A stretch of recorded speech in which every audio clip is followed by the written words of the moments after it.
all we're going to talk about tonight is how we are preparing for Destiny 2. And by that, we know that a lot of changes are coming to Destiny 2. There's some weapon changes, some, loadout changes, some perk changes, some cooldown changes, and it was actually a little bit jarring to jump right into Destiny 2, having played Destiny 1 and experienced a lot of things that are different. So what I've started doing in the Crucible is actually started changing my playstyle, changing my loadouts to make it an easier transition for me into Destiny 2, so I get a little bit of a head start. But first, let's get the introductions out of the way. I am Mercules, as always, and joined, as always, by Kit Kutcha. How are you doing tonight, Kit? Man, I'm doing great. Like you said, been a busy time. Celebrating the holidays with family. I've actually got family staying with me right now, so this is totally going to be a PG episode for me, and hopefully a fairly on point one, because I've got a limited window tonight. But I'm very excited to be here and be able to share a little bit of time this holiday week with you guys. How are you doing, man? I know you got pretty busy this weekend, it sounded like. Yeah, I was extremely busy. We flew down to Key West from my home in Jacksonville on Saturday morning, bright and early. Immediately started partying Saturday, rented a boat on Sunday, got out, and I'm incredibly sunburned right now. I'm sure I'm going to start peeling in not too long, and then flew back Monday morning, hungover as hell, and I struggled all day yesterday and basically struggled today until I went on my daily ride, and now I feel a little bit better. And the thought of talking about Destiny, as always, has give me some adrenaline shots, and I'm ready to go right now. So I'm feeling a lot better than I was when I talked to you earlier today. That's awesome, man. I'm glad to hear it, because I know you were definitely feeling the burn. I guess literally, I didn't realize you got burned that bad, but I got a little sun myself this week, so I know what you're going through. Well, let's dive into it. I know you had some tactics that you've already started putting into play, and you've really got my brain going into overdrive on how I can take advantage of those things as well. So.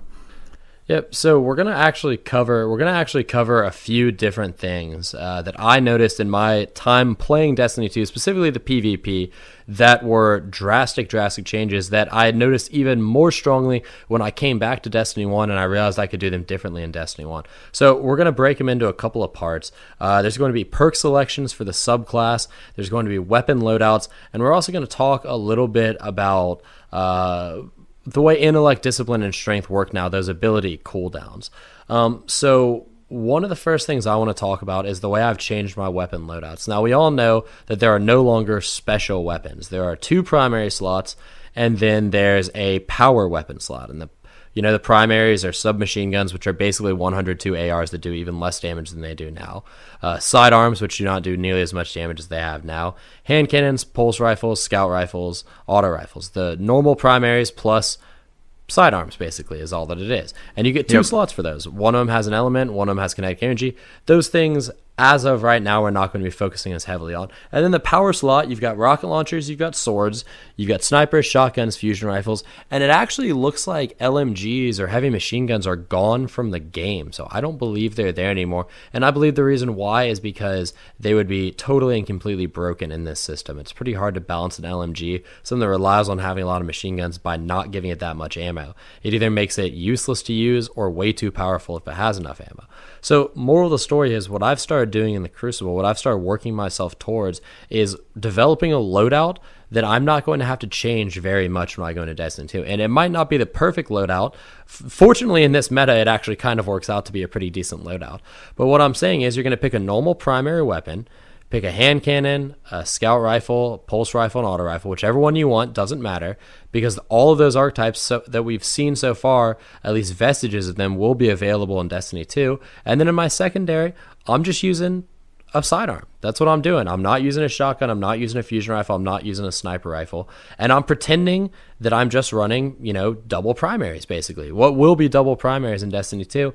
And then in the heavy slot, all I'm sticking with are rocket launchers and swords. And maybe Sleeper Simulant when I get really bored and I want to change it up. But that's basically it, because that's a loadout that I will be able to take right into the Destiny 2 beta with 0 changes. I think that this is a fantastic idea, and I personally am definitely going to be doing the same thing. I hadn't really had a chance to sit down and start thinking about this, and obviously you kind of got that hands-on, I think that mental, like, whoa, this is going to be different. Got to start preparing for it, and I think that's awesome, and I'm I'm going to learn from it. I hope that everybody listening does as well. A couple of thoughts that I had about this as I was kind of mulling it over today. If you really like sidearms, obviously just play with whatever your favorite one is. If that's Wormwood, as it is for many people, as it is for me, fantastic. You're all set. On the other hand, if you're not a big fan of sidearms, you've avoided them so far, you run snipers, you run Icebreaker, along with 50% of people playing PvP right now, you run some other weapon, whatever it is. I strongly encourage you to consider doing this, switching over to a sidearm just to get yourself in shape for Destiny 2. That beta is going to be here before we know it. And if you really just don't go in for those fast-firing sidearms, try a Crow's Eye or a Teacup Tempest. That's going to give you a much more hand cannon-like feel.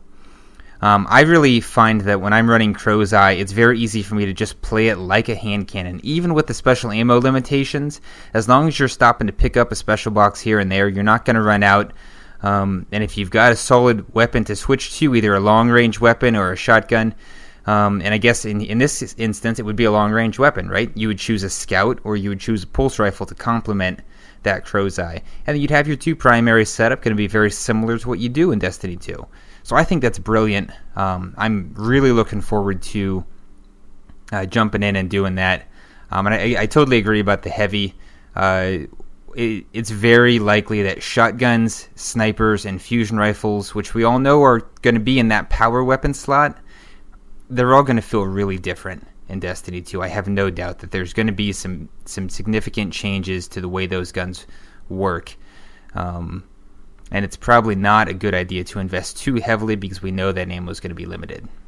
In my experience with those, the sniper rifle they gave us felt very weak. And I know some people are going to be like, oh my god, well, Hush killed it with a sniper rifle. Well, Hush is an extremely great player, and he is far from what I would call average. He is an outlier, and I watched his gameplay. I know for a fact he damn well killed it, and there were several other players out there who did too. Luminosity played very well with a sniper, but those players are as pro can be, basically. And in my experience as a good player, not anywhere near their level, the sniper was underwhelming to me. The fusion rifle seemed a little bit more powerful than the fusion rifles we have right now, but the moral of the story is those guns are going to be so totally different, and you don't have to run primary sidearm heavy.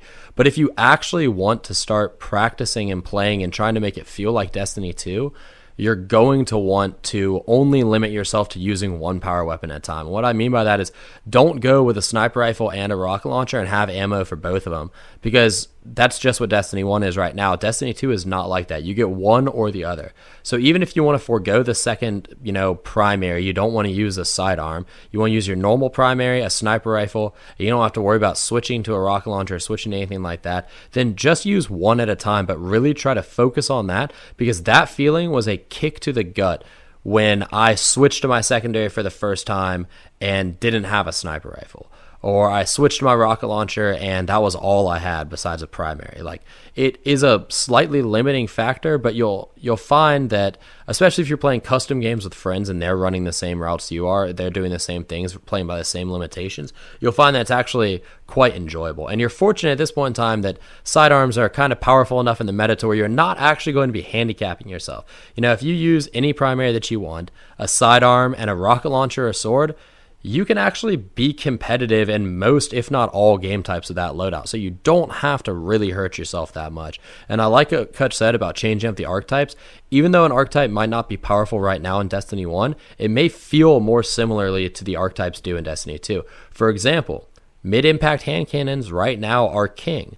But it looks like in Destiny 2, it requires 3 headshots to kill or 2 headshots and a body shot, maybe. We'll have to see.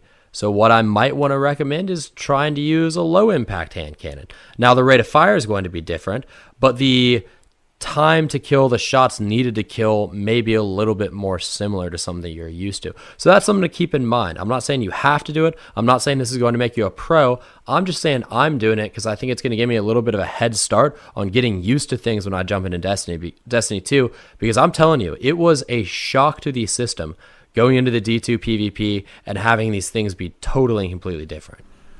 Yeah, I can only imagine And like I said, you really kind of bringing this up as a possible topic really got my gears turning as far as things that we can do. So I think that's fantastic, and I'm definitely going to be doing this myself. And I think especially in private matches, if you've got some friends who play Destiny, if you already have a clan, I know we're a little bit timely bringing this up because I think there was a recent post about unite the clans. There's a whole ton of posts out there about different clans that are always looking for new players. If you've never done that before and you want people to play with on a regular basis, I encourage you to start, hanging out with some of those clans and looking for a group, because it is totally worthwhile to have people that you can hop on and play small-sided matches with to try these things out. Especially if you want to try switching up the archetypes you play with, if you want to try high rate of fire hand cannons so that you have to kind of force that increased accuracy and maybe increase that effective time to kill, because while they can kill very fast, right, that's mostly not going to happen. You're going to have to pace your shots and land more of them. That's going to be a lot easier to do in a controlled environment where everyone else is trying to do the same thing, right? That's going to be rough in regular Crucible. But fantastic in a private match. Yeah, I mean, I'm sacrificing my body here by going out into regular Crucible, but not that much, because I'm still using my primary of choice, which is the Chaos Dogma, and it doesn't hurt me that much to run a Wormwood and then a Steel Oracle rocket launcher. Also, I would stay away from rocket launchers that have grenades and horseshoes, because I'm willing to bet that perk does not make a comeback in Destiny 2. So I would stay away from rocket launchers. I'm using one with cluster bombs right now. So I'm using Chaos Dogma, a Wormwood or a Jabberhocky, or even a Trespasser or something like that. And then I'm generally using my Steel Oracle with tripod and cluster bombs, or I'll switch to a Sleeper Simulant if I really want to, or run a sword. I haven't run the sword, actually. I don't much care for a sword in PvP, although it can be funny. And in Sleeper Simulant, it's kind of cheating because it's a fusion rifle in that slot, but it's a one-shot kill. But I figure I'm handicapping myself enough that I can get away with that. But another thing you can try to do is you can just try to change the shots you take. So on a mid-impact hand cannon, if you don't want to switch to low-impact archetype, you can start going for triple headshots. Yeah. And you'll see how hard it is to hit those. Go for triple headshots, or if you miss a headshot, go for only body shots. That's what I'm going to say. Because 4 body shots is about what it seemed like I was killing most people in D2 with the hand cannons. So either try to go for 4 body shots or triple headshots. If you miss a headshot, go for the rest bodies. And like Kutch said, you're going to be handicapping yourself against normal players in the Crucible, so I cannot stress enough, if you can get a few friends together and you can start running 4v4s on small to medium-sized maps in Destiny 1 and you start playing by these rule sets, you're going to have a very, very good feel for what Destiny 2's beta is going to be like, based on what I've played so far. Yeah, I think that's awesome. I know you had some other thoughts about abilities, because those are really different in Destiny 2. Why don't you go ahead and sum up for us what you're thinking there? So basically, one of the first things I noticed in Destiny 2, besides the obvious things, one of the first subtle things I noticed was that the ability cooldown timers were significantly higher. We're talking right now, I'm getting grenades in 25 seconds, melees in 30 seconds, and it seemed like it was closer to 40 seconds to a minute on everything. Like, I was legitimately feeling like it was 50 seconds almost every single time on average to get either one of those 2 abilities back. So what I'm going to say is, I'm not going to say go all white or green gear, although at first I did suggest that, and I still think it's a good idea. I'm not going to necessarily say go that far, but I would say don't run anything higher than 4 on any of your intellect, discipline, or strength. I think you're going to be very shocked. And I've said this like 3 times now, but that's what it is. It's shocking when you expect to have your grenade back and you still have another 15 seconds left on it. And the big jump in cooldowns comes from tier 4 to tier 5. So what I would say do is avoid being over tier 4 on any singular cooldown, because I don't think it's going to help you. I think it's going to hurt you in the long run. Start getting used to not being able to spam abilities. I would not run anything that gives you double grenades. I would not run anything that gives you double melees, other than a couple of perks we're going to talk about later. I would go tier 3 or tier 4 across the board on every single thing and just leave it at that. And I know that's hard to do. If you can get triple 4s, do it. If not, try to go with a 3 and 2 4s, maybe a 3 on discipline, because that one has a fast cooldown on its own, and then 4 on intellect and strength, and just stay there. All right, don't go 5. Don't give in to that because it's going to hurt you in the long run when you think you're going to have a grenade up in 25 seconds and you're still waiting for 40. So I think cooldowns are going to have a big effect on the gameplay, and you're going to want to get used to that now. Yeah, I'll definitely say, when I make changes to my my ability selections, like if I'm trying to go for something specific, like I've been playing some Prison of Elders off and on, and if I'm trying to get a specific ability up to 5 and I'm maybe making sacrifices that I wouldn't normally make because I don't have a really good build for that, like Intellect in particular I don't tend to spec for. When I'm switching back and I don't have that ability up, it is like, it gets me killed a lot. When I've switched things up where I've thrown some gear on for some specific purpose and then I try to go back and all of a sudden my timer is 5 seconds slower than I'm used to. I'm trying to throw a grenade and it's not there. It's brutal. It's a really tough transition to make. So you're right. It's time to start getting used to that. And I think I'll probably go a little bit further and say it wouldn't hurt to at least play a little bit with, say, all green gear or even mostly green gear. Because remember, we're going to be starting completely fresh. So, when you guys were playing at the gameplay reveal, I think it's probably reasonable to assume that they had at least, moderate or decent gear on your characters. Maybe it wasn't optimized or spec'd out the way that we as players are gonna spec it out ultimately. But I'm pretty sure that it wasn't like all white gear or all green gear with no abilities. And maybe we won't have that type of gear in Destiny 2. Maybe we won't have any throwaway gear like that. I don't know. None of us know. But I think it probably would be wise to assume that our first forays into PvE and PvP in Destiny 2 are not going to focus nearly as heavily on abilities as they do now, and maybe not even as much as they did at the gameplay reveal. So don't handicap yourself by relying so heavily on those abilities as we have. Those are a big part of the meta right now, and it's time to start weaning ourselves off of that level of power, I think, and at the very least experiment with it. Get an idea what it feels like, because that feeling's coming back, and I'm excited. In D2, it was less about who could use their abilities the fastest and more about who saved it for the right opportunity. Right now, I don't have to save my grenades or save my melees. I throw knives all over the place as a gunslinger. I throw grenades all over the place. I don't care. I know I'm going to have one back up by the time I really need one to engage someone. I'm never short on abilities to use. In Destiny 2, it is not like that at all. If you use your grenade, especially in Countdown, that's probably the only grenade you're going to get that round. So enjoy not having a grenade because you just randomly chucked one across the map trying to get a cool kill. Like, it's not going to happen. So, and it didn't seem like there were many perks that were giving you 2 melees or, double grenades or anything like that. It seemed like if you got one, you got one. Like I said, they tried to take out a lot of the stuff that easily broke Crucible in Destiny 2. Things that regenerate ammo, things that give you double amounts of ammo or stuff like that. They tried to remove what seemed to be a lot of that. So you may want to think about that when you're choosing your perks. That actually, just one more thing I wanted to emphasize about weapons. I mentioned this in passing earlier when we were talking about playing with sidearms or switching up the weapons you're playing out. I mentioned Icebreaker. But if you want to start prepping yourself for Destiny 2, or if you decide in the next couple of weeks that it's time to start making that mental transition, the first thing you have to do, if you are like a large number of Guardians playing PvP or even PvE, is put down Icebreaker. It's going to be painful because the gun is awesome. It's so much fun to use, and it breaks the meta, right? You don't have to pick up special boxes to use it. You're going to have to pick up power ammo to use a sniper in Destiny 2, so you really probably should pick a sniper rifle that you like and get used to picking up ammo to use it.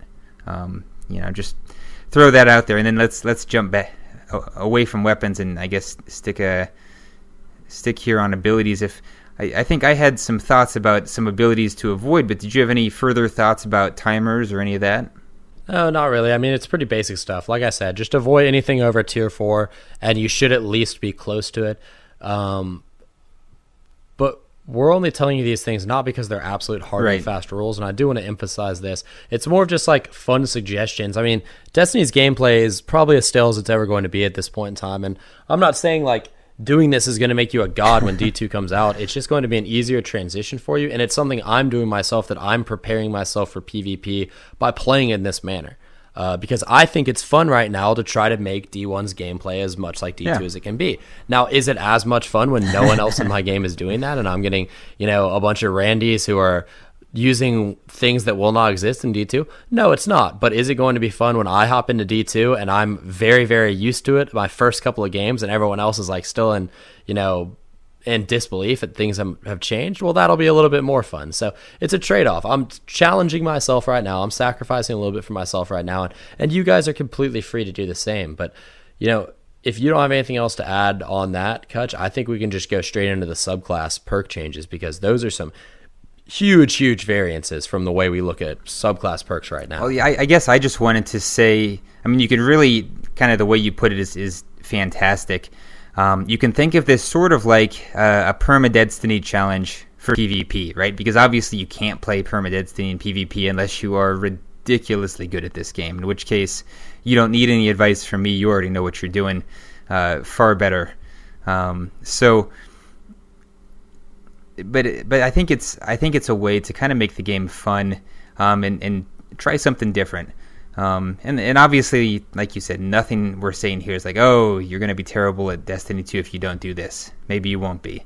Probably you won't be, because most of the people I've ever played with are awesome. But it is a mental exercise. And let's go on to those abilities now. I've waxed poetic long enough. All right, let's do Gunslinger first, because that's the one that's near and dear to my heart. That's the one I'm maybe playing with. So we can start. Golden Gun is basically the same at its base. Grenades are basically the same. Trip mine, incendiary grenade, storm grenade. You can choose either of those. Jumps are basically the same. Triple strafe, which is directional control or high jump.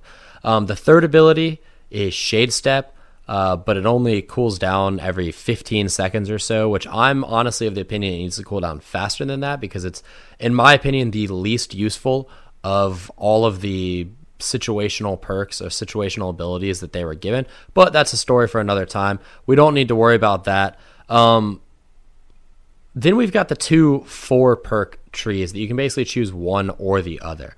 And you've got a couple of perks from here. Because of the way these things work, I'm just going to kind of tell you which perks line up with each one. If there is one that we have currently that lines up with something in the tree, you could pick and choose them as you may. I don't think you really have to go by grouping of 4 here and a grouping of 4 here, because I'm pretty sure that there are going to be some exotics that grant you some of these perks, so you'll probably still be able to have a couple from each tree.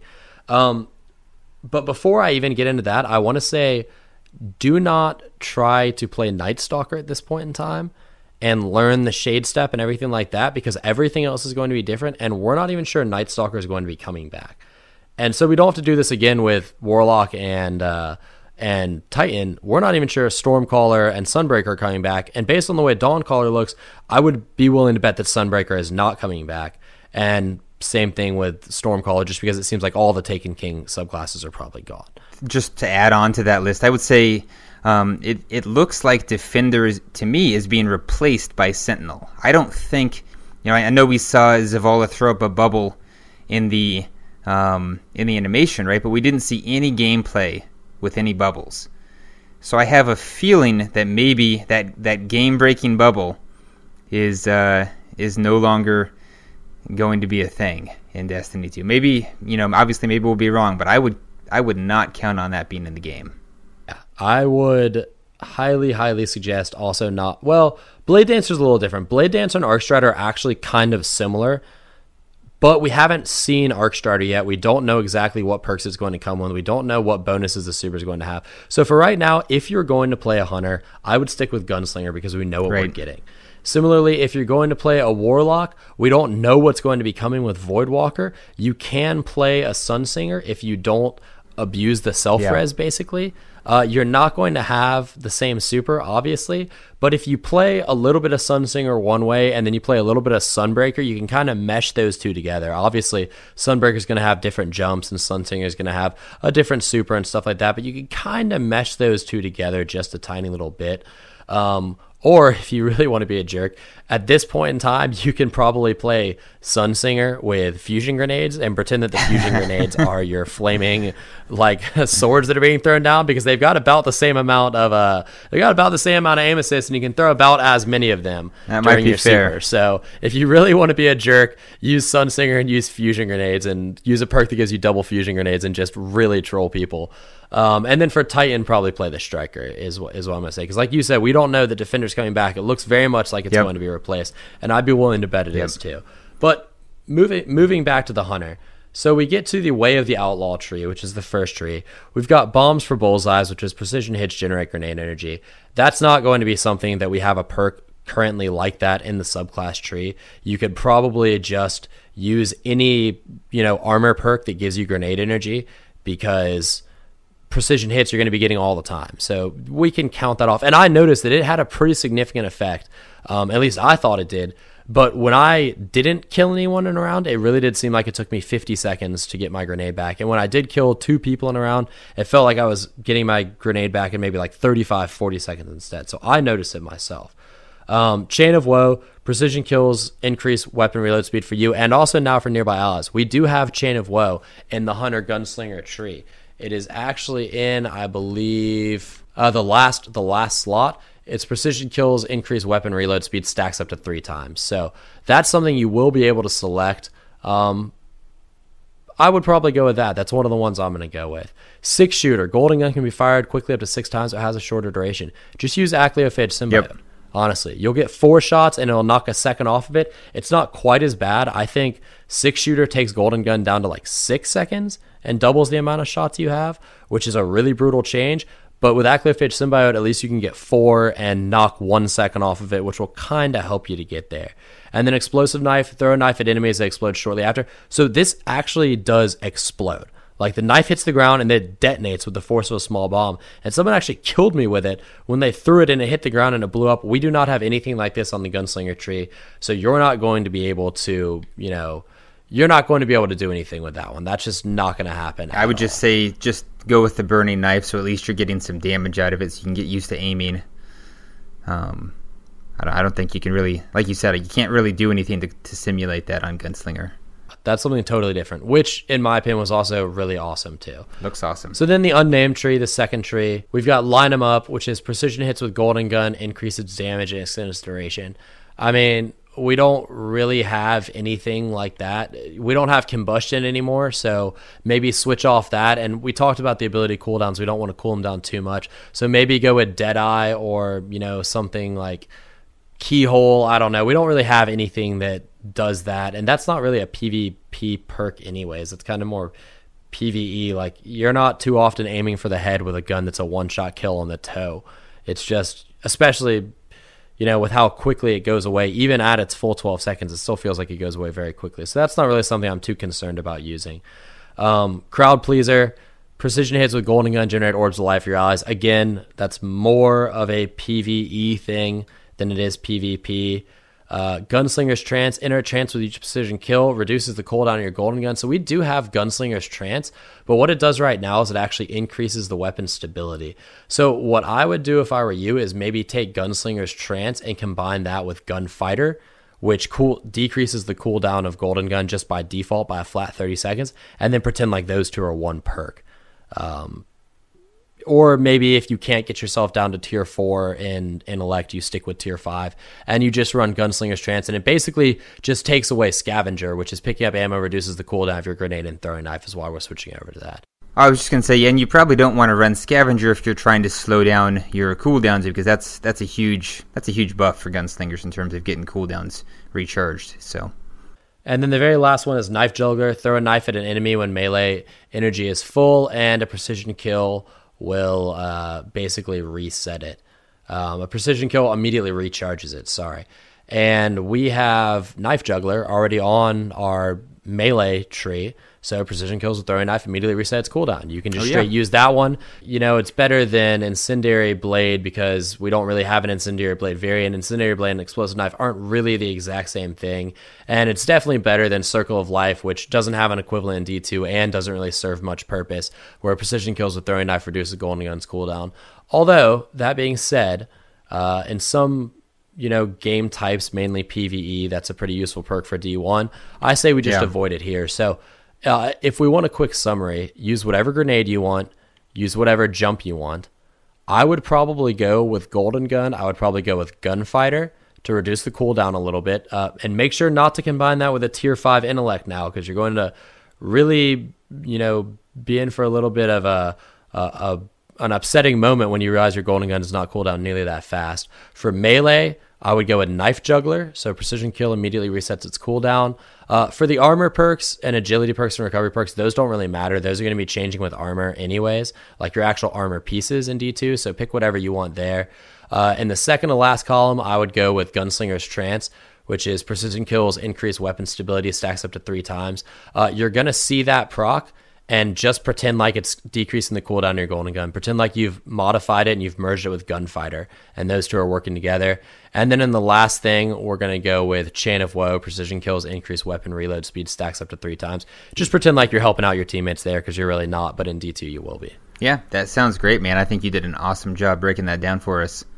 Just trying to let you guys know what loadouts I'm going to be running, and it's not going to be a fun loadout compared to what we have right now in D1. But like I said, especially if you're in a custom game or something like that, and you're really feeling like you want to start preparing, you're not going to have too many differences between a loadout like that, with the weapons I've offered, with what I've told you about armor cooldowns. You're actually not going to see too much of a difference between that and what the Gunslinger felt like to me at Destiny 2's play. So if you want to see what it feels like for yourself, there you go. All right, so let's go ahead and move on to the Striker Titan. So out of all the Titan subclasses, like I said, I'm not really going to play Sunbreaker, because even though it's kind of like Dawncaller, or Dawnblade, Dawncaller, mixing it with Stormcaller. Even though it's kind of like Dawnblade, it's not really the same. Most of the movement just feels totally different, and I don't think it's going to help you that much to do that. So we're going to talk about the Striker Titan a little bit.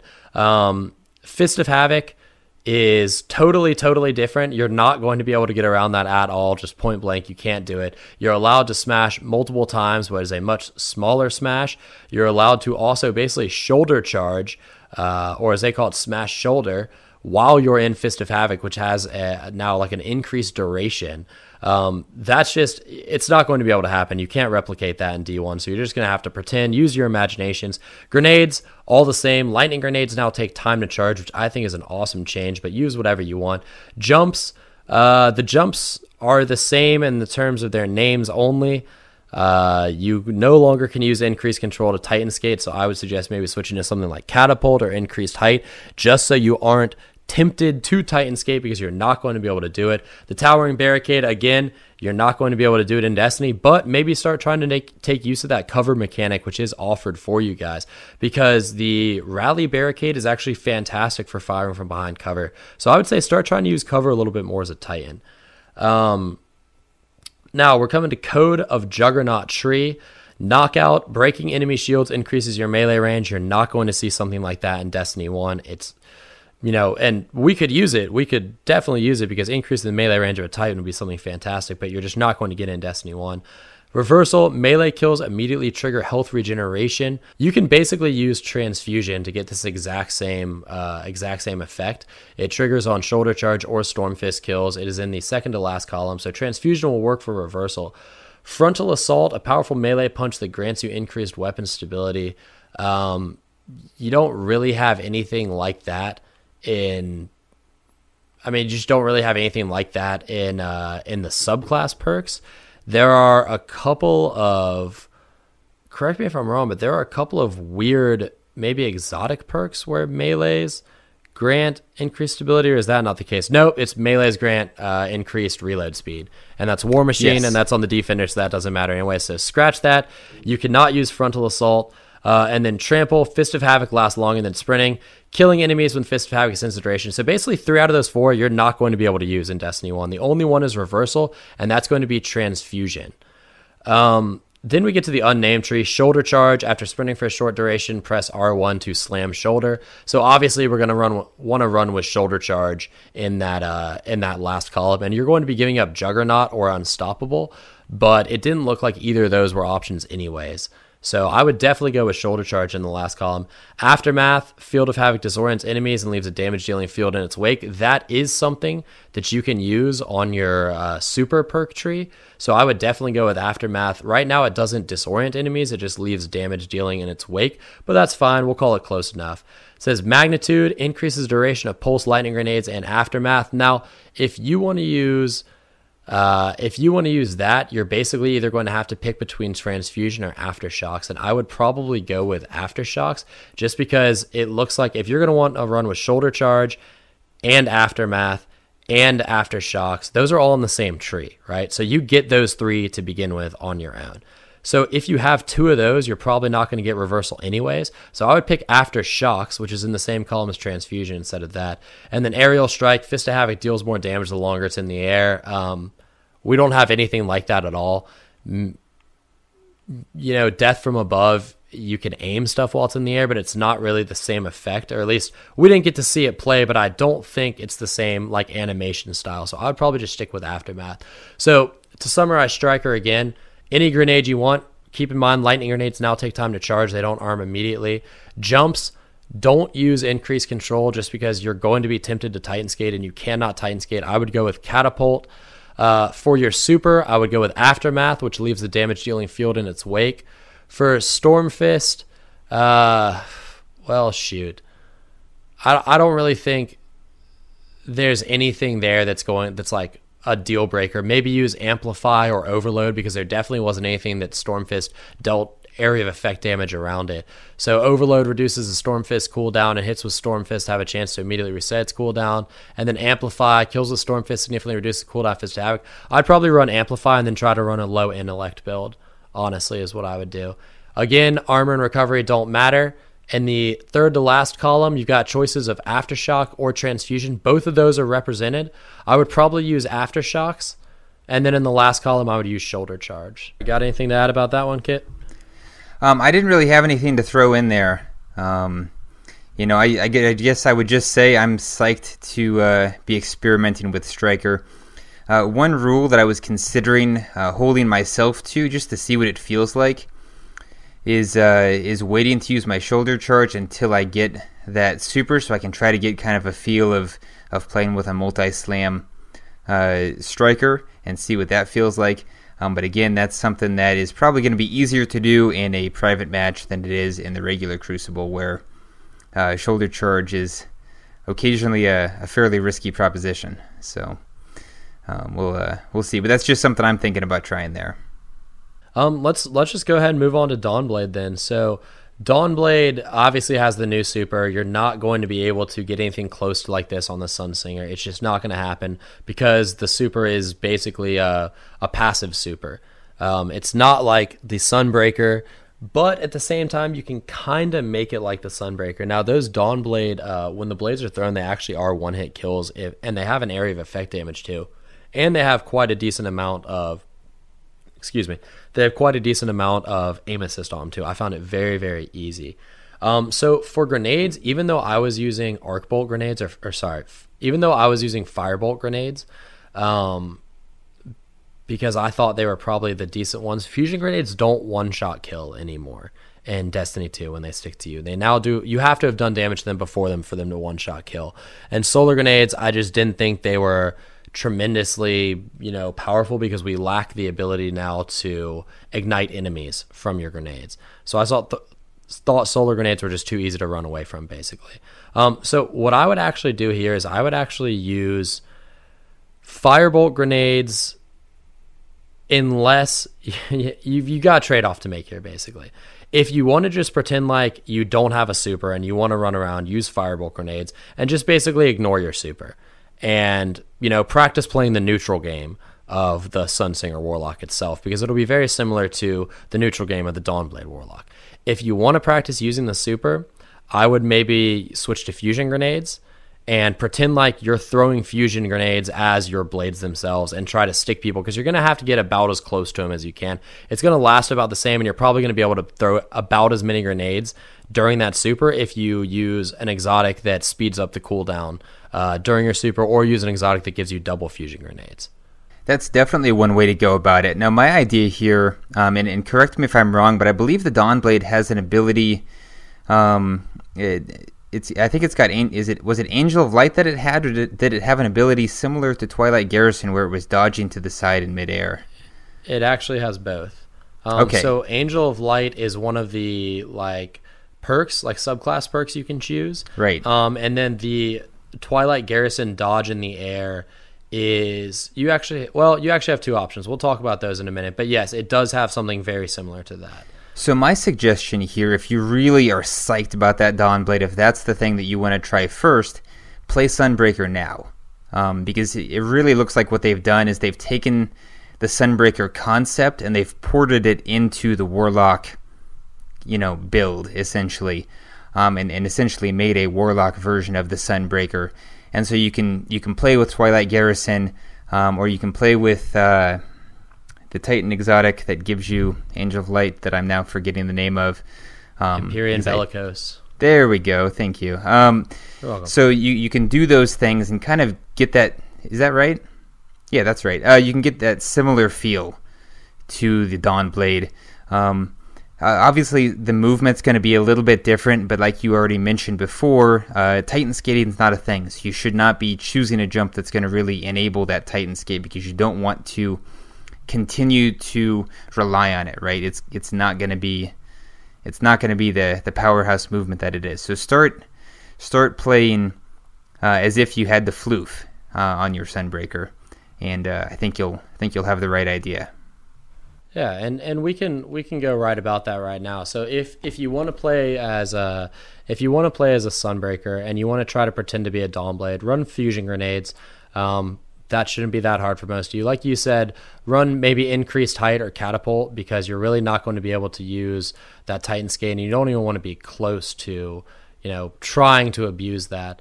For your super, well, shoot, maybe I don't even know what to use. I guess just use Forge Master, throw more hammers. Hammers cause bigger explosions, or maybe use Scorched Earth.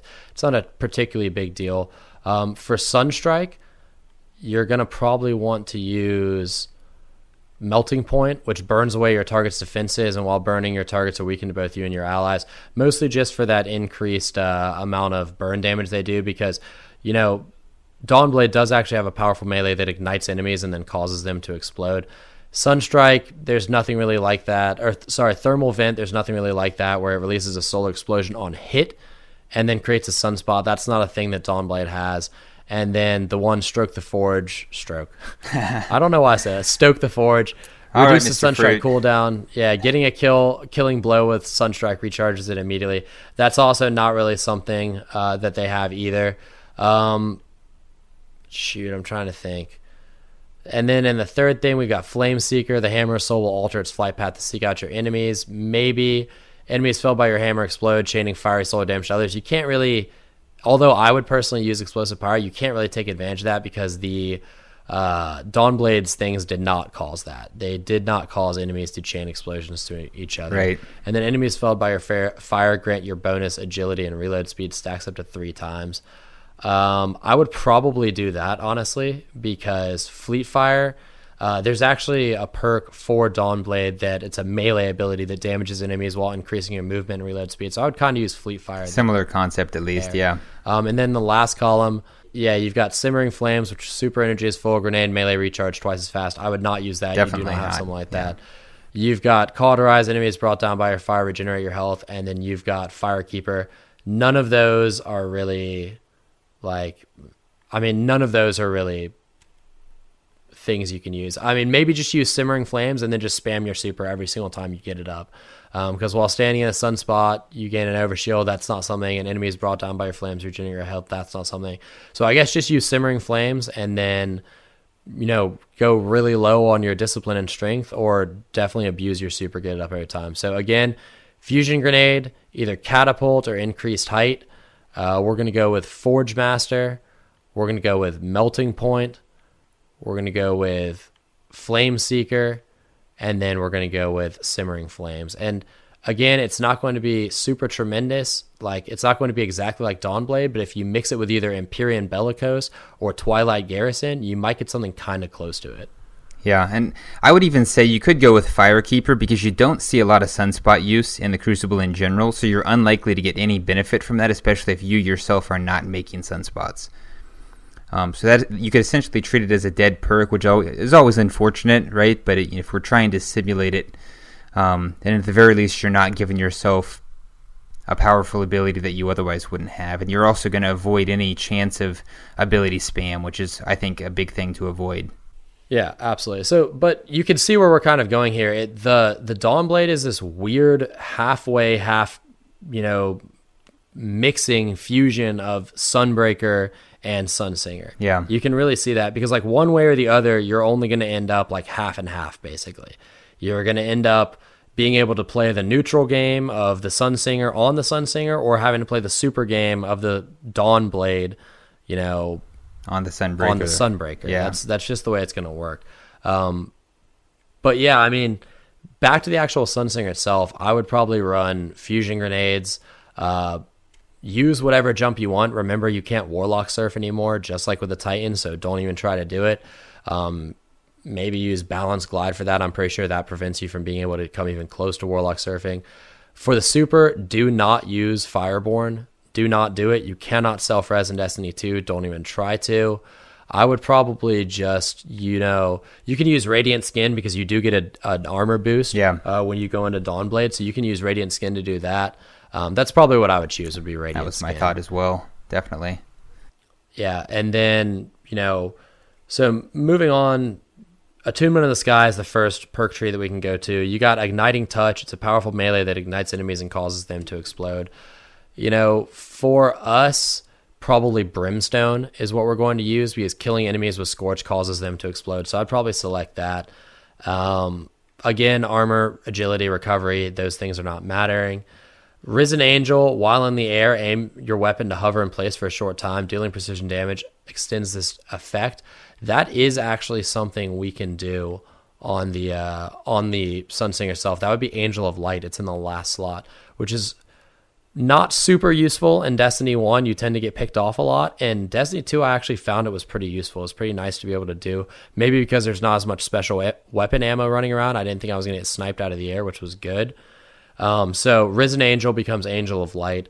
Skyfire, when Daybreak is active, Descend causes explosive damage when you land. That's not something you're going to be able to replicate in D1 because Sunsingers don't have Descend, which is you press OO and you drop from the sky and you basically slam onto the ground and immediately start recovery, which is really, really awesome. Sorry, it's hold down O is what you do. That's awesome. And that's because of the next perk, which is Phoenix Dive, which is hold O while in air to quickly descend and regenerate health. So that's actually a really awesome perk. It was tremendously useful. I loved it.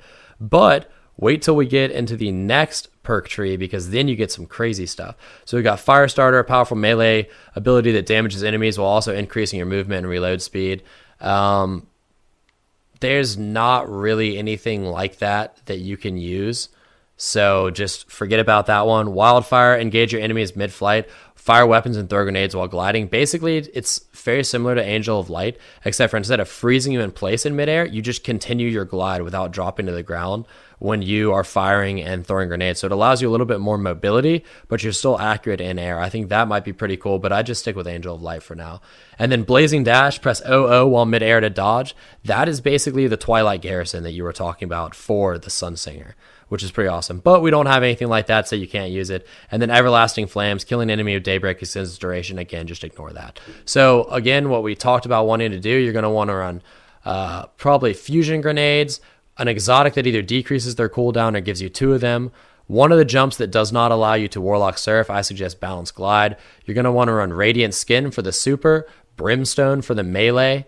And the next slot, we've got Radiant Will, which increases the duration of radiance, Viking Funeral, which targets afflicted with ignite damage take more damage from all sources, and Sunburst. Killing enemy with Scorch generates an orb of light. Definitely use Radiant Will to increase the duration of radiance. That way you can throw more grenades during it. Pretend like you're throwing more blades themselves. And then in the last column, we're definitely using Angel of Light to float up in the air. And bam, you got yourself a poor man's Dawnblade right there. Done. Yeah. Put a pin in that one. That actually really sounds like a lot of fun to kind of start getting used to. I'm really looking forward to getting my hands on a Dawnblade. There's just so many awesome abilities that are completely different from anything we've seen so far in Destiny 1. So that is really exciting. I think did we just burn through all the classes that quick? I think we did. Yes, we did. We killed it. We crushed it out, and we're trying to keep this short. We might have even kept it under an hour. Look at us. Holy cow. You don't hear that from Massive Breakdown too often, but I guess you might call this a holiday mini breakdown. I did want to throw... I threw together just a short list of general subclass perks to avoid if you're not going to go quite this hardcore, if you don't want to really break it down as thoroughly as we did. Some general things I wanted to throw out to avoid, and you can add any that I miss. Blink. I have not seen any sign of Blink in Destiny 2. So if you're running a Void Walker because you are looking forward to trying that out first thing, and hopefully we'll see some more about how that works, don't use Blink. Again, Blade Dancer, don't use Blink. If you're just kind of trying to get used to relying more on your primaries and less on your grenades, you might actually decide to avoid using sticky grenades altogether. They are super powerful right now in Destiny 1, very, very handy for boosting your KD, but they're not going to be those one-hit trade machines in Destiny 2. So you might try to wean yourself off that crutch if you've been using it. Obviously, self-res we already covered. Titan Skating we already covered. Just worth reiterating. It's a crutch you're going to have to get used to not having. I'm going to have some Titans hate me for calling it a crutch, but I mean, it's only a crutch because it's super useful. So, and for hunters, if you decide that you want to keep playing Night Stalker for as long as you can in case it doesn't come back, but you do want to start getting into that Destiny 2 mindset, maybe just try to moderate your use of Shade Step or consider using Keen Tracker or Predator instead, depending on the situation. I run Predator in PvE a ton because I love making orbs for my teammates. So I don't even rely on Shade Step probably 90% of the time. You might start weaning yourself off that little dodge. It's probably not going to be nearly as frequent as it is right now. And that is about all I have. Oh, I actually have one more thing. Use the artifact, Jolder's artifact, because there's no sprint lock in Destiny 2. So just use Jolder's the entire time. I forgot to mention that earlier. Oh, man. Yeah. This is news to me right here on the podcast. I had somehow missed that little tidbit. Yep, there you go. Fantastic. I already use Jolder's all the time anyway, so. Yep. And as a Sunsinger, if you are wanting to run with that, throwing fusion grenades thing, you can use Heart of Praxic Fire, which gives you increased cooldowns while in Radiance. I would probably use that because the alternative is Starfire Protocol, which gives you double fusions. And like Kutch just said, the fusions are not going to work the same way in Destiny 2, and I would not want to be taking advantage of those when I'm not in my super. The only reason we're using fusions on the Sunsinger right now is so we can pretend like we're throwing Dawnblades, and if you've got double fusions when you're outside of your Radiance, you're cheating, and you know full well you are, and that's not going to help you get better at Destiny 2. All right, you think we're good to go then? Yeah, I wasn't sure if you had any more, but I have to sign off. Nope, that's it for me. Cool. Thank you guys for tuning in, Guardians. I hope you really appreciated our tips and hopefully tricks to get you prepped for D2, or at least the D2 beta, while still playing D1. We know some of it's a little challenging. We know some of it may not be as much fun as you want, but I hope you see the benefit to, maybe making yourself get a little bit used to the way D2 systems work before D2 even comes out. That being said, Kikuchi, do you have anything else to add? No, I just want to wish again a happy Memorial Day to my fellow Americans and to anybody listening overseas. Just remember to take a moment on the appropriate day for your country to thank those who have served and given their lives. It's an amazing thing.